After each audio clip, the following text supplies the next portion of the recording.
جاؤ جھنڈے والوں کی قبریں دیکھو، کوئی فاتحہ پڑھنے والا کوئی نہیں ہے۔ اگست میں ہماری جماعت یہاں آئی تھی، پہلے بھی میں یہاں تو ہم پہلے ترکی گئے تھے، تو میں ابو ایوب انصاری کے مزار پر گیا، کھڑے ہونے کی جگہ نہیں تھی، اور میں تاریخ کا طالب علم ہوں، تاریخ سے مجھے عشق ہے، اور تاریخ کو میں نے پڑھا ہے اللہ کے فضل و کرم سے، تو میں ترکی بادشاہوں کے نام جانتا، میں کہ مجھے لے چلو، میں ان کے مزاروں پر جانا چاہتا ہوں۔ سلطان محمد فاتح کا نام تو آپ سب نے اکثر نے سنا ہوگا، جس نے استنبول فتح کیا، اس کی قبر پر گئے، ایک فاتحہ پڑھنے والا کوئی نہیں تھا۔ پھر جس نے عثمانی سلطنت کی بنیاد رکھی، 725 سال یہ حکومت چلی، اسلامی تاریخ میں سب سے طویل حکومت کرنے والا خاندان عثمانی ترک، عثمان خان کی قبر پر ایک آدمی فاتحہ پڑھنے والا کوئی نہیں تھا،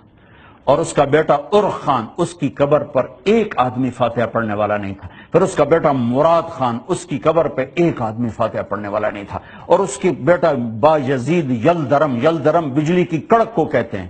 اس قدر وہ جابر انسان تھا کہ بجلی کی کڑک بن گیا۔ اللہ کی قسم، چونکہ میں نے تاریخ پڑھی تھی، میری آنکھیں ڈبڈبا گئیں کہ ہائے،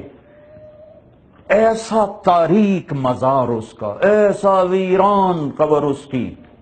کہ مکھی اور مچھر کا بھی گزر نہیں تھا۔ اور مولانا روم کی قبر پہ گیا تو عجب تماشا دیکھا، مسلمانوں سے زیادہ غیر مسلم قبر پہ کھڑے تھے، اور پہلا مزار دیکھا جس پہ ٹکٹ لگا ہوا ہے، پوری دنیا پھرا ہوں، مزاروں پہ گیا ہوں،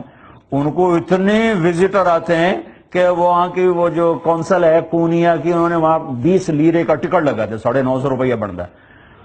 تو انہوں نے موج بڑی ہوئی۔ اللہ کے دوست مر کے بھی زندہ تھے۔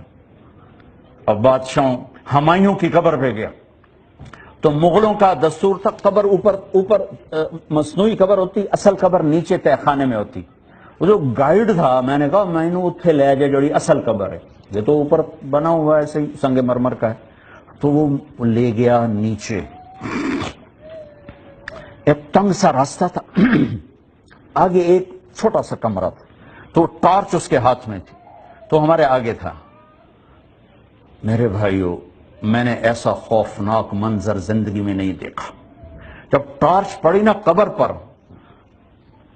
تو گدھ کے برابر چمگادڑوں نے سارے کمرے پہ قبضہ کیا ہوا تھا، اتنے بڑے بڑے ان کے پر۔